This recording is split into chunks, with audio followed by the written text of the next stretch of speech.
जय हिंद साथियों, कैसे हैं आप? उम्मीद है आप सभी अच्छे होंगे, स्वस्थ होंगे। आप सभी की तैयारी बहुत अच्छे तरीके से चल रही होगी।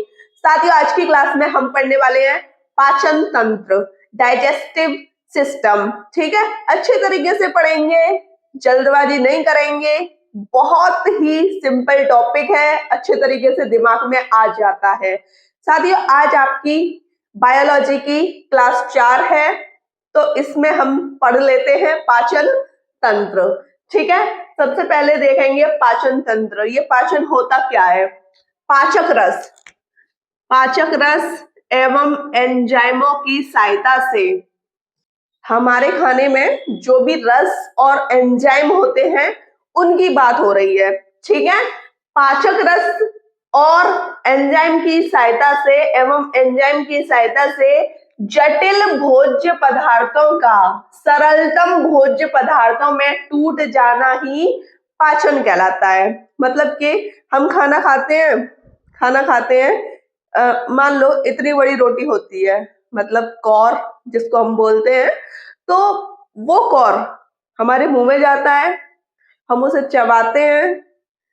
जिस तरीके से हम नहीं चबा पाते, जिस तरीके से ये चाहता है। ठीक है, कुछ लोग तो ऐसा करते हैं, जल्दी जल्दी खाते हैं और बस हो गया काम, लेकिन अंदर जाके ये छोटे छोटे टुकड़ों में टूट जाते हैं। जो जो भी हम खाते हैं, उल्टा सीधा हो या हमारा सात्विक भोजन हो, उसकी बात हो रही है। ठीक है, कुछ भी खाते हैं, अगर हम ऊपर से मोटा मोटा खा रहे हैं तो अंदर जाके वो सरलतम रूप में टूट जाएगा। ठीक है, ये कंडीशन समझ गए? बिल्कुल, इसी को हम पाचन कहते हैं। कॉम्प्लेक्स फूड सब्सटेंस को सिंपल फूड सब्सटेंस में कौन चेंज करता है? डाइजेस्टिव सिस्टम, पाचन तंत्र। अब आप देख लीजिए, कॉम्प्लेक्स फूड सब्सटेंस मतलब बोले तो जटिल भोज्य पदार्थ में 3 कंडीशन आती हैं: दांत, जीव और लार ग्रंथियां। क्योंकि भाई हम अगर भोजन खा रहे हैं तो डायरेक्ट सरलतम रूप में तो नहीं जाएगा, सरलतम भोज्य पदार्थ में नहीं जाएगा, हमारे गले के अंदर से होते हुए, है ना, जब भी खाना जाता है तो वो छोटे छोटे भागों में अंदर ही अंदर टूट जाता है। वो भी बताऊंगी किस तरीके से, है ना। अभी फिलहाल आप जटिल भोज्य पदार्थों के बारे में पढ़ लीजिए। दांत की सहायता से हम भोजन को चबाते हैं, है ना। जीभ और लार ग्रंथियां, इनका हम थोड़ा देख लेते हैं। दांत, अब ये जो मैंने लिखा है ना, ये हमारा स्ट्रक्चर है, ये आपको होठ दिख रहे होंगे, और मैंने इनको 4 भागों में बांट दिया है। देखो ऐसे करके 4 भागों में। ठीक है, समझ गए? अब देखो, ये वाले जो होते हैं आपने देखे होंगे बच्चों में या मनुष्यों में, है ना। सबसे पहले तो बच्चा ही पैदा होता है, ये जो 2 दांत हैं, ये इनकी बात हो रही है। ये जो दांत हैं, ये मैंने एक बना दिया है जिससे आपको समझ आए। चूहों में भी होते हैं 2 दांत, आपने उनके देखे होंगे, है ना।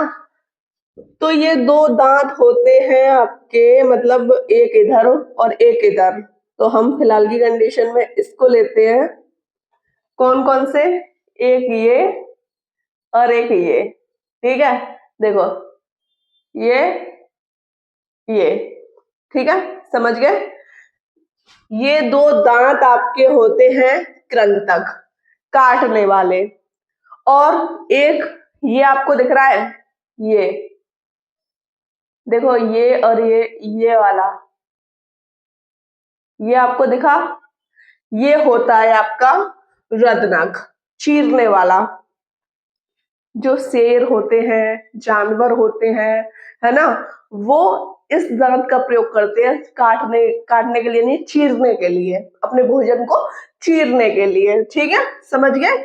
और 2 होते हैं आपके अग्रचवर्णक, ये तो चीरने वाला बता दिया मैंने, और इसके बगल में ही 2 होते हैं जिनको हम बोलते हैं अग्रचवर्णक, और 3 होते हैं आपके चवर्णक, 1 2 3। ये चबाने के साथ साथ लार का काम करते हैं। एक बार फिर से समझ लीजिए, 2 कृंतक होते हैं आपके जो कि काटने का काम करते हैं। किसका? काटने का काम करते हैं। एक आपका रदनक होता है जो चीरने फाड़ने का काम करता है, ठीक है।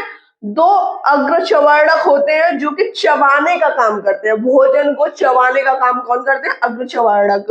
तीन आपके चवर्णक होते हैं जो चबाने के साथ साथ लार का भी काम करते हैं, चबाते भी हैं प्लस लार भी बनाते हैं, ठीक है, समझ गए। वयस्क मनुष्य में दंत सूत्र पूछ लेता है पेपर में, किस तरीके से होता है। वयस्क मतलब जिसकी उम्र 18 साल है या 18 वर्ष से ऊपर, ठीक है। तो देखो, दो कृंतक, एक रदनक, दो अग्रचवर्णक, तीन चवर्णक, 2 1 2 3। अब आप सोच रहे होंगे ये तो दीदी हुए हमारे 8, 3 और 2 5 और 1 6 और 2 8 8, ठीक है। ये वाली कंडीशन ही तो आपकी 8 हुई है। जब ये 8 है तो यहाँ भी 8 होगी, यहाँ भी 8, यहाँ भी 8, है ना। इसमें आपको 4 का गुणा करना है, 8 चौक 32। वयस्क मनुष्य में दंत सूत्र आपको पता है ये है। वयस्क मनुष्य में कितने दांत होते हैं? 32 दांत होते हैं, ठीक है, समझ गए। दांतों का जो ऊपरी परत होती है, ये जो होती है, ये दिख रही है, ये दांतों की जो ऊपरी परत होती है इसको बोलते हैं इनेमल। क्या बोलते हैं? इसको इनेमल बोलते हैं, जो कि सबसे कठोर होता है, ठीक है। आप इसका स्क्रीनशॉट ले लीजिए। साथियों, अब कुछ पॉइंट्स हैं जो हमें याद रखने हैं, ठीक है, इंपॉर्टेंट है, पेपर में पूछ लिए जाते हैं। जैसे कि पहला पॉइंट मैंने लिखा है विषम दंती, जिसको इंग्लिश में बोला जाता है हेट्रोडोंट, ठीक है। तो इसको देख लेते हैं कि एक्चुअली में ये है क्या। तो आप देख लीजिए, इसे अलग अलग प्रकार के जो दांत होते हैं उनको हम बोलते हैं विषम दंती, हेट्रोडोंट। द्विवार दंती मतलब द्विवार, 2 बार। किसी भी चीज में द्वि लग जाए तो आप समझ जाओ कि हाँ उसकी पुनरावृत्ति, मतलब बार बार तो खैर नहीं हो रही, लेकिन दूसरी बार हो रही है, 2 बार हो रही है, ठीक है। इसको बोलते हैं डायपोडोंट। एक बार टूटने के बाद दांत दोबारा आ जाए उसको बोलेंगे द्विबार दंती, ठीक है। हाथी के दांत को क्या बोलते हैं? आइवरी बोलते हैं। हाथी के दांत को आइवरी बोला जाता है। अगला पॉइंट है आपका, दांत जिस पदार्थ से बना होता है उसको क्या बोलते हैं? उसको बोलते हैं डेंटाइन। दांत जिस पदार्थ से बना होता है उसको डेंटाइन बोला जाता है। अगला पॉइंट, दांतों के विशेषज्ञ को क्या बोलेंगे? ओडोंटोलॉजिस्ट। क्या बोलते हैं? ओडोंटोलॉजिस्ट। दांतों के विशेषज्ञ को ओडोंटोलॉजिस्ट बोला जाता है। मनुष्यों में 4 प्रकार के दांत होते हैं, ये तो मैंने आपको बता ही दिए, कृंतक, रदनक, चवर्णक, अग्रचवर्णक, ठीक है। लेकिन एक क्वेश्चन पूछा जाता है, बताइए, जो युवा होता है, वयस्क होता है, उसमें चवर्णक और अग्रचवर्णक का अनुपात क्या है? तो आप बोलोगे 3:2 है। साथियों, आपने दांत के बारे में पढ़ लिया, अब आप पढ़ लीजिए जीभ के बारे में। जिह्वा, जिसको बोलते हैं स्वाद प्रतिवेदक, ये क्या है? देखो, हम कुछ भी खाते हैं, देखो नमकीन भी हो सकता है, मीठा भी हो सकता है, कड़वा भी हो सकता है, खट्टा भी हो सकता है। तो कौन कौन सी स्टेज पे हमको किस किस के बारे में पता लगता है, कौन कौन से स्वाद के बारे में पता लगता है? ये आपकी जीभ है ना, जीभ देख रहे हो, ये जीभ है। तो मैंने जीभ बनाई है, जो इसकी पहली स्टेज होती है ये मीठे का स्वाद पता लगवाती है। जीभ का जो पहला भाग होता है वो मीठे के लिए जिम्मेदार होता है, दूसरा भाग नमकीन के लिए, तीसरा भाग खट्टे के लिए, चौथा भाग कड़वे के लिए, ठीक है। मैंने लिख दिया है, कंफ्यूज मत हो जाना, पता लगे कि पेपर में कराओ कि पहला भाग कड़वे के लिए। नो, नीचे से शुरू करना है आपको, ठीक है। अब हम पढ़ेंगे लार ग्रंथियों के बारे में। लार ग्रंथियां देख लीजिए। लार में जो उपस्थित एमाइलेज होता है वो भोजन में पाचक के रूप में उत्तरदायी होता है, ठीक है। लार में उपस्थित एमाइलेज भोजन में पाचक के मतलब कार्बोहाइड्रेट के लिए जिम्मेदार होता है, या पाचक के बोल लीजिए या कार्बोहाइड्रेट के लिए जिम्मेदार बोल लीजिए। ठीक है, समझ गए। अगला पॉइंट है, ये लार ग्रंथियां 6 हैं। कितनी हैं? 6 लार ग्रंथियां हैं। फिलहाल की कंडीशन में आपको 6 याद रखना है। जब हम पढ़ेंगे ग्रंथियों के बारे में उनमें अच्छे से एक्सप्लेन करेंगे। अभी फिलहाल की कंडीशन में हमको पाचन तंत्र को पढ़ना है। पहली बार भोजन का पाचन मुख से, भाई भोजन को आप मुख में ही तो डालोगे पहले, ठीक है ना? भोजन को मुख में ही तो रखोगे, ठीक है, समझ गए ना? पहली बार भोजन का पाचन कहाँ से होता है? मुख से शुरू होता है। प्यारे साथियों, लार ग्रंथियों में सबसे बड़ी लार ग्रंथि पूछी जाए तो आपको बतानी है पैरोटिड ग्रंथि। ठीक है, लार ग्रंथियों में टाइलिन एवं लाइसोमल जैसे एंजाइम उपस्थित होते हैं। ठीक है, ग्रास नलिका, ग्रास नलिका पढ़ लेते हैं। खाना जाता है ग्रास नलिका के माध्यम से ही जाता है। ठीक है, समझिए मेरी बात को। ग्रास नलिका की जो लंबाई होती है वो 25 सेंटीमीटर होती है। इसमें क्रमानुकुंचन गति क्या होती है? इसका उपयोग होता है ग्रास नलिका में। इसको आप देख लीजिए। जब ग्रास नली में भोजन को आगे की तरफ प्रभावित करने के लिए, आगे की तरफ भेजने के लिए, भोजन को आगे की तरफ भेजने के लिए एक विशेष गति का इस्तेमाल होता है, उसी को क्रमानुकुंचन गति कहते हैं। ठीक है, मतलब ग्रास नलिका में जो भोजन होता है उसका फैलना या सिकुड़ना ही हमारा क्रमानुकुंचन गति कहलाता है। ठीक है, अमाशय स्टोमच के बारे में पढ़ लेते हैं। इसकी आकृति जे के आकार की होती है। जैसा जे होता है ना, मतलब ऐसे करके जे के आकार की। ठीक है, समझ गए? इसकी आकृति जे के आकार की होती है, या हम इसको बोल सकते हैं आम के आकार की होती है अमाशय की आकृति। अमाशय के अंदर जठर ग्रंथियां होती हैं जिनसे जठर रस निकलता है। ठीक है साथियों, जठर कोशिका से जठर रस निकलता है। जठर रस में आपके ऑक्जेंटिक कोशिका और पेप्टिक कोशिका होती है। पेप्टिक कोशिका को हम बोल देते हैं मुख्य कोशिका। ठीक है, समझ गए? ऑक्जेंटिक कोशिका से HCl निकलता है, ठीक है, जो कि हानिकारक कीटाणुओं को मारता है। अब बात करें पेप्टिक कोशिका की, इससे क्या निकलता है? इससे 2 अक्रिय एंजाइम का स्रावण होता है। निकलते हैं कौन कौन से? पेप्सिनोजन और प्रोरेनिन। ठीक है, स्क्रीनशॉट ले लीजिए। साथियों, अब बात करेंगे यकृत की। किसकी? यकृत की। ठीक है, यकृत को इंग्लिश में लीवर बोला जाता है। यकृत के अध्ययन को बोला जाता है हेपेटोलॉजी। क्या बोला जाता है? हेपेटोलॉजी। यकृत से किसका स्रावण होता है? यकृत से क्या निकलता है? तो निकलता है पित्तरस। ठीक है, इस पित्तरस का जो रंग होता है वो हरा और पीला होता है। कैसा होता है? हरा और पीला। ठीक है, पित्त वर्णक जो पित्त रस को रंग देते हैं, पित्त वर्णक कौन कौन से हैं? हरे के लिए विलिवर्डिन है और पीले के लिए विलिरुबिन है। इन दोनों को मिला देंगे तो हरा और पीला रंग बन जाता है।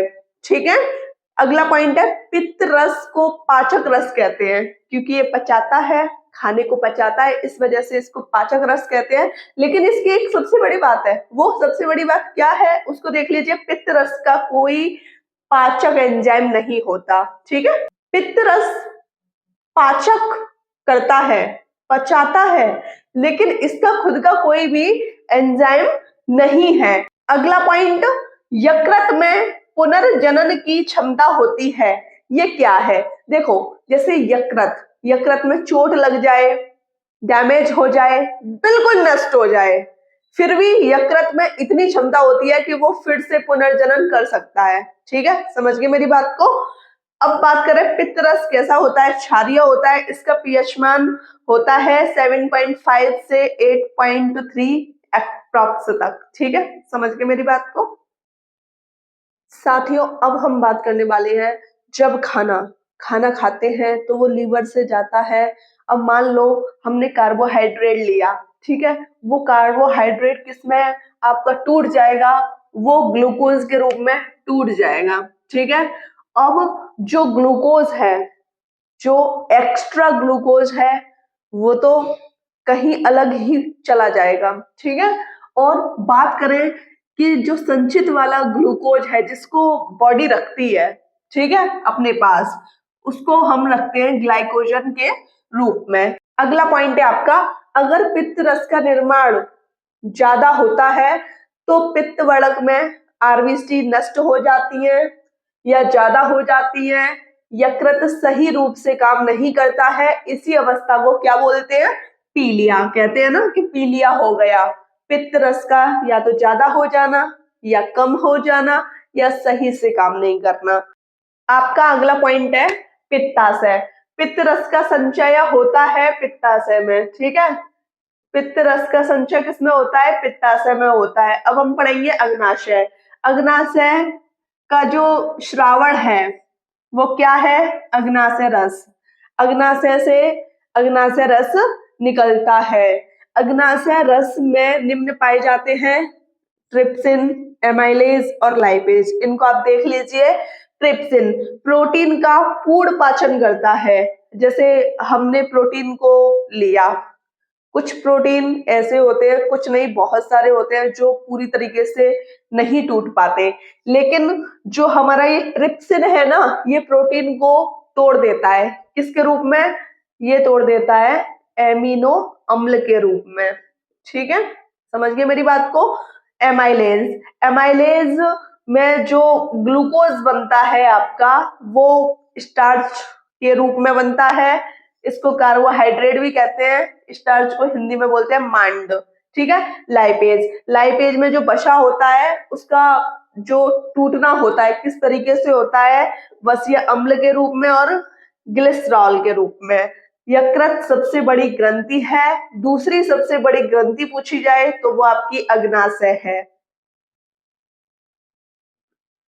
साथियों, अब हम बात करेंगे अग्नाशय की कि ये कैसी ग्रंथि है। ये बहिःस्रावी और अंतःस्रावी ग्रंथि है। ठीक है, इसको हम मिश्रित ग्रंथि भी कहते हैं। अग्नाशय से दो हार्मोन का स्रावित होता है, मतलब दो हार्मोन्स आपके निकलते हैं। कौन कौन से, पहला इंसुलिन, दूसरा ग्लूकागॉन। ठीक है, इंसुलिन रक्त में शर्करा की मात्रा को कम रखता है, ग्लूकागॉन रक्त में शर्करा की मात्रा को बढ़ा देता है। छोटी आंत पढ़ लीजिए, बहुत इंपॉर्टेंट है, पेपर में पूछा जाता है कि इसकी लंबाई कितनी है, तो आप बोलोगे 6 से 6.5 मीटर तक इसकी लंबाई है। छोटी आंत को 3 भागों में डिवाइड किया गया है, ड्यूडोनम, दूसरा मध्यांत्र, तीसरा शेषांत्र। ठीक है, ड्यूडोनम को पक्वाशय कहते हैं। इसकी अगर लंबाई पूछी जाए तो 25 सेंटीमीटर, मध्यांत्र की लंबाई 30 सेंटीमीटर, शेषांत्र की लंबाई 645 सेंटीमीटर। ठीक है साथियों, नोट पॉइंट। नोट पॉइंट में जो मैंने आपको 3 लिखाए थे अभी, वो 3 क्या थे, ड्यूडोनम और आपका जेजुनम जिसको मध्यांत्र बोलते हैं, शेषांत्र जिसको इलेम बोलते हैं। ठीक है, समझ गए मेरी बात को। पहला देखो, ड्यूडोनम का जो काम होता है वो क्या होता है, भोजन सबसे पहले छोटी आंत के ड्यूडोनम वाले भाग में आता है। ठीक है, पेपर में प्रश्न पूछा जाता है, आपको आंसर देके आना है। अगर कोई भी क्वेश्चन पाचन तंत्र से आए तो ऐसा नहीं होना चाहिए कि आपको क्वेश्चन का आंसर ना आए, आपको आना चाहिए, क्योंकि आपको मैंने A to Z पूरा पढ़ाया है। दूसरा भाग जेजुनम में भोजन सबसे ज्यादा समय तक रहता है। तीसरा है शेषांत्र। शेषांत्र में अंगुली नुमा संरचनाएं पाई जाती हैं जिन्हें रसांकुर या विली कहते हैं। ठीक है, ये रसांकुर क्षेत्रफल को बढ़ाकर भोजन के अवशोषण में मदद करता है। अब बात करें बड़ी आंत की, छोटी आंत आपने पढ़ ली, छोटी आंत बहुत इंपॉर्टेंट है, उसकी आपने लंबाई भी देखी। अब बात करें बड़ी आंत। देखो, छोटी आंत का जो काम रहता है ना वो बहुत ज्यादा रहता है और वो सबसे ज्यादा काम करती है। बड़ी आंत का इतना ज्यादा कोई काम रहता नहीं है, बस कहने के लिए बड़ी आंत है, ठीक है। इसकी लंबाई 1.5 मीटर है। बचे हुए पानी का अवशोषण करती है बड़ी आंत, ठीक है। समझ गए मेरी बात को? साथियों, मैंने आज आपको पाचन तंत्र पूरा पढ़ा दिया है। आपको आज की क्लास कैसी लगी आप मुझे कमेंट सेक्शन में अवश्य बताइएगा। वीडियो अच्छी लगी हो तो चैनल को सब्सक्राइब कीजिएगा, लाइक कीजिएगा, शेयर कीजिएगा। साथियों, पाचन तंत्र और कल जो क्लास हुई थी प्रकाश संश्लेषण की, उसको, इन दोनों क्लासों को मैं आपसे लाइव सेशन में पूछूंगी। सभी को जय हिंद।